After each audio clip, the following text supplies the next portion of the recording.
Hello friends, welcome back to my YouTube channel M2K Sai. In today's video we will be discussing Chapter 4 Economics, Globalization and the Indian Economy, Part 1, Class 10. So this is the last chapter for economics. So let us get started.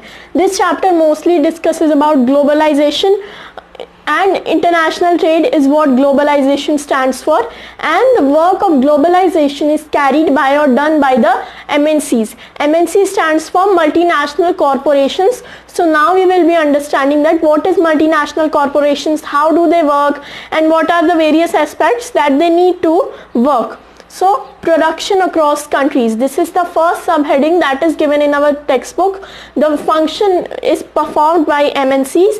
Production of across different countries is carried by MNCs and it is done by MNC. Now what is a MNC or what is a multinational corporation?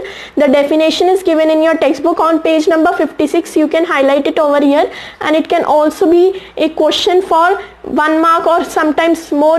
When you have to elaborate it, it can come for 3 marks as well. So a MNC is a company that owns or controls production in more than one nation. The production is not only collected in one country, but it is spread across many countries. MNC set up is in more than one country and they produce in that way. So now what are the various requirements for MNCs and what does MNC require to set up in one country? Production is complex. Now how is the production complex?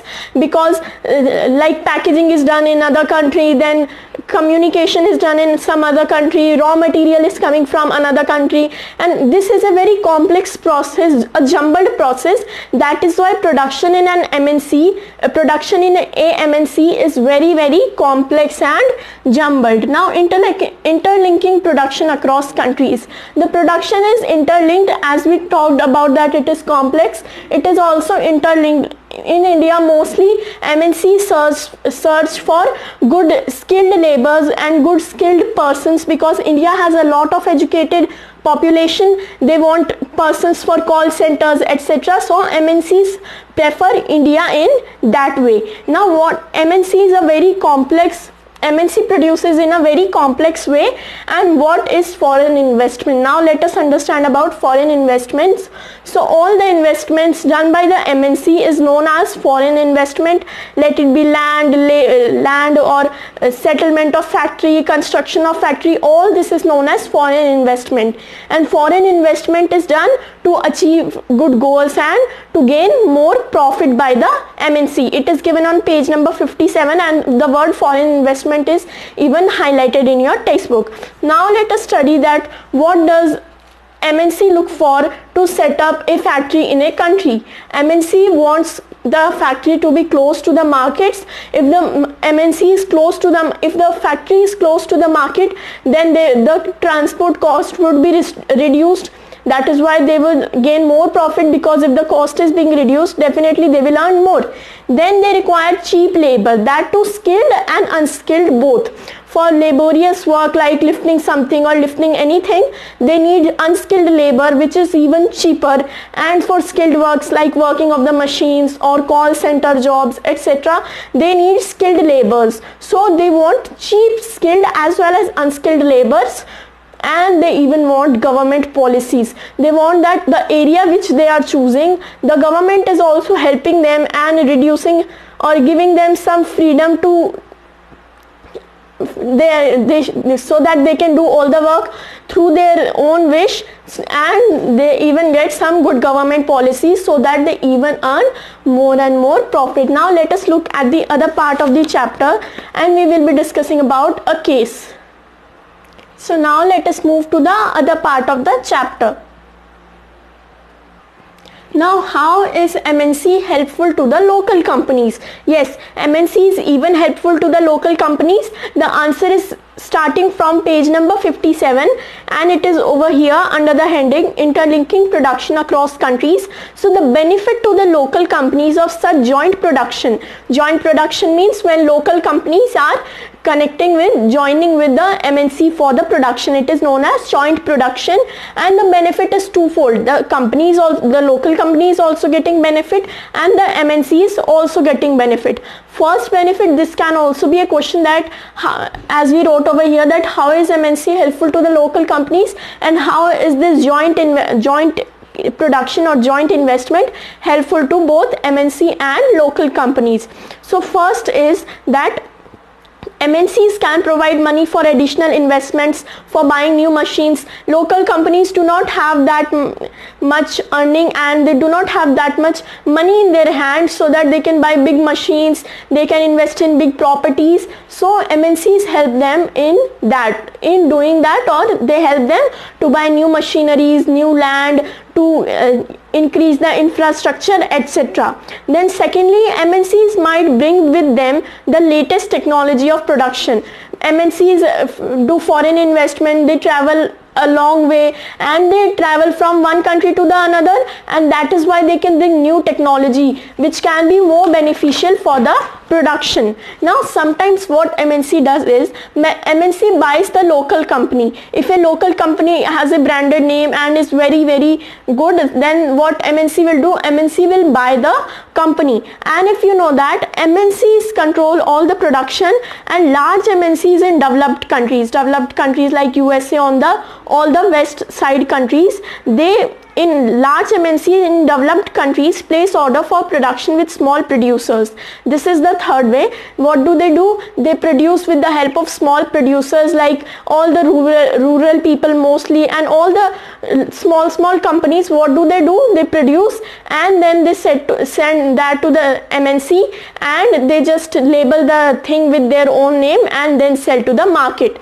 Means small workers are being used for the production, but the name tag is of the MNC. Now we will see a case that is given in our textbook. Let us read that. Most common route for MNCs to set up is buying the local companies. What do? They buy the local companies. Now let us see an example. If there are many times there are questions being asked in the exam that give example, justify the statement, and explain through the examples, examine the statement. In all these you have to even give examples, so that the examiner comes to know that yeah, you have all the concepts clear and you even know the example for that. So you have one example given on page number 58. It is Cargill Foods, a very large American MNC. You might have read this name Cargill Foods on many of your food packets available in your house. If you haven't, then please look for that. It is available on many oil packets. Has bought over smaller Indian companies such as Parag Foods. Parag Foods had built a large marketing network in various parts of India. As I told you, they take up local companies which have a good name and which have a large connection. So what did Cargill Foods do? They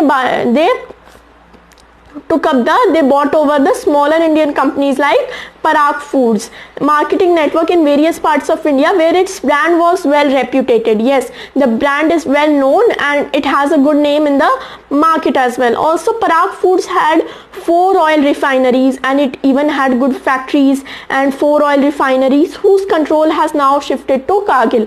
As they bought the company, or they made a joint sector like that, joint investment or joint production, now the control is shifted to MNC, which is Cargill. Cargill is now the largest producer of edible oil in India, with a capacity to make 5 million pouches daily.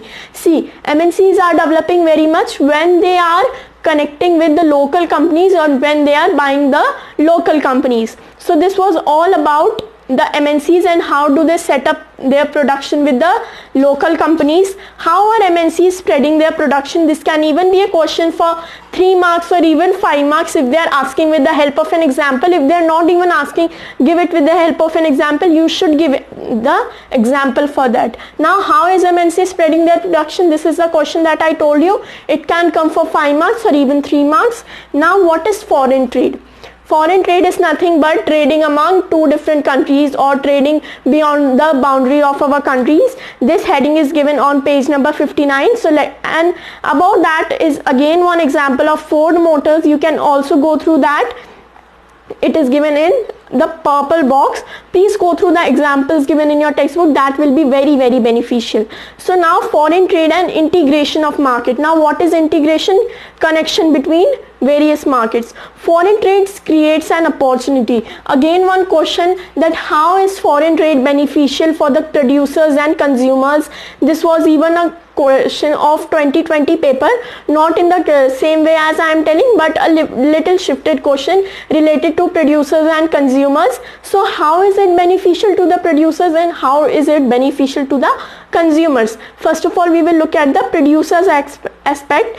Foreign trade creates an opportunity for the producers to reach beyond the domestic markets. Yes, if a local company is established and they are not allowed to trade with foreign countries and are not allowed to practice foreign trade, their production will be only in their own country and they won't be able to explore different markets. They will only have to sell their product in local market and won't be able to get more profit. Now next, for this we have one more example, like Chinese toys. Our Indian market is filled with Chinese toys.